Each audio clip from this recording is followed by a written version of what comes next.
Cancer की recurrence कैसे diagnose होती है, कैसे पता चलता है कि कैंसर दोबारा से हुआ है?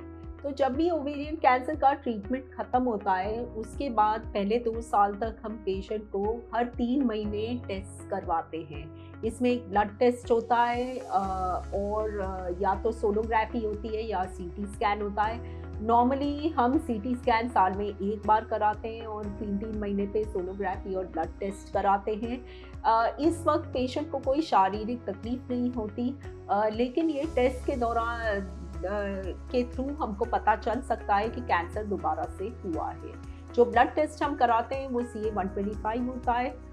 अगर ओवेरियन कैंसर का ट्रीटमेंट सक्सेसफुल है, उसमें कंप्लीट रिस्पॉन्स आया है, तो ये CA-125 नॉर्मल होता है। इसकी जो नॉर्मल लिमिट होती है वो 35 होती है और ट्रीटमेंट ख़त्म होने के बाद ये इसकी मात्रा 35 से कम रहती है। अगर पेशेंट को रिकरेंस होता है या होने वाला होता है तो ये CA-125 धीरे धीरे बढ़ने लगता है। अगर ये थोड़ा सा बढ़ता है या 1 बार या 2 बार बढ़ता है तो हम उसको रिकरेंस नहीं मानते, हम वेट करते हैं, थोड़ा ऑब्जर्व करते हैं, क्योंकि कई बार बहुत छोटा रिकरेंस होता है या कोई दूसरे कारण से CA-125 बढ़ जाता है, जिसकी वजह से हम घबरा जाते हैं कि रिकरेंस हुआ है।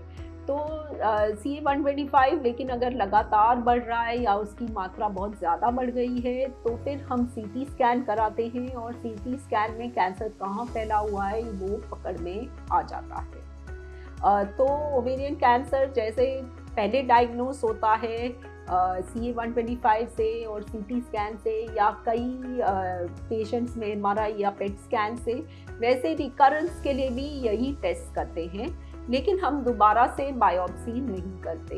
एक बार कैंसर हुआ और सीटी स्कैन में दोबारा से दिख रहा है तो उसका फिर से बायोप्सी करके कंफर्म करना हर सिचुएशन में ज़रूरी नहीं होता।